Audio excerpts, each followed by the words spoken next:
মনস্তত্ত্ব মানসিকতা মূল্যবোধগুলোকে কিভাবে তৈরি করা গেল না, তাহলে কি এটা কি বাস্তবায়ন করা সম্ভব?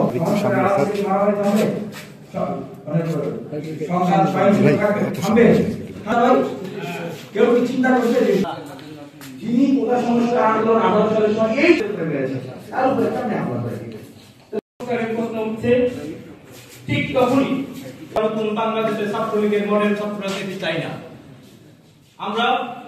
তার যেখানে বিশ্বজিৎ হত্যা করা হয়, আবার এমন ছাত্র যেখানে বিশ্ববিদ্যালয়কে একটি মিনি ক্যাম্পাস নিষিদ্ধ হয়েছে, ছাত্র রাজনীতি হবে মার্কেট অফ আইডিয়া, বিভিন্ন ক্যাম্পাসের শিক্ষার্থীরা জাহাঙ্গীরনগর বিশ্ববিদ্যালয়ের গত 30টি আমি প্রশাসনকে সাধুবাদ জানাই, তারা বাংলার জমিনে রক্ত ঢেলে আমরা যে নতুন বাংলাদেশ পেয়েছি।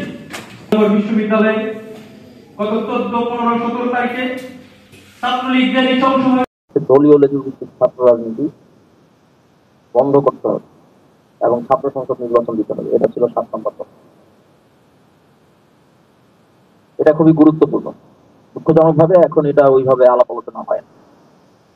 যদি আপনারা জুলাই আগস্টের ইতিহাস দেখেন তাহলে দেখবেন যে সেখানে বাংলাদেশের ফ্যাসিস্ট বিরোধী প্রত্যেকটি ছাত্র সংগঠন গুরুত্বপূর্ণ ভূমিকা রেখেছে, রক্ত দিয়েছে, রাজপথে ত্যাগ স্বীকার করেছে। কিন্তু তারা যেভাবে ফাংশন করেছেন সেটা হচ্ছে খুব গুরুত্বপূর্ণ। জুলাইয়ে যারা রাজপথে অংশগ্রহণ করেছে প্রত্যেকটা ছাত্র সংগঠন সর্বোচ্চ ফ্লেক্সিবিলিটির সাথে, প্রত্যেকটা ছাত্র সংগঠনে যারা আন্দোলনে অংশগ্রহণ করেছেন তারা স্ট্র্যাটেজি মেকিং এর জায়গা থেকে, আন্দোলন কিভাবে চলবে সেটা ঠিক করার জায়গা থেকে নিজেদের অবদান, তারা তো অবশ্যই অন্যরা সকলে আলাপ আলোচনা করে ছাত্রদের যে আকাঙ্ক্ষা, ছাত্রদের যে ইচ্ছা, সেই অনুসারে আন্দোলনকে পরিচালিত করেছে।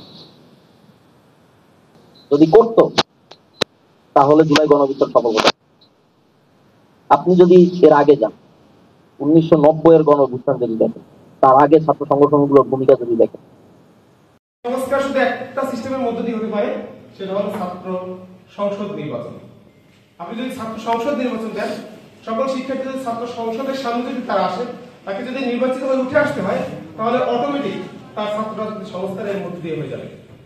যখন শিক্ষার্থীরা দেখবে যে আমার এই সংগঠন শিক্ষার্থীদেরকে না দেখে বরং তার মূল দলকে সার্ভ করার জন্য উঠে পড়ে লেগে আছে, তখন শিক্ষার্থীরা তাকে বয়কট করবে। তখন শিক্ষার্থীদের সামনে আসতে হবে, তাকে সংস্কৃত হয়ে তারপর আসতে হবে। রাজনীতিটা আসলে কি? ছাত্র রাজনীতি বলতে আসলে রাজনৈতিক সচেতনতা। কেউ যদি বলে যে ছাত্র রাজনীতি থাকবে না বা ছাত্র রাজনীতি নাই বা আমি ছাত্র রাজনীতি করবো না, করি না, তাহলে বুঝতে হবে যে উনি আসলে কিভাবে বেঁচে আছেন উনি আসলে নিজেই জানেন না। এর সেটা হলো সেই কথাটা তো সবাই জানেন, মানুষ সামাজিক ও রাজনৈতিক।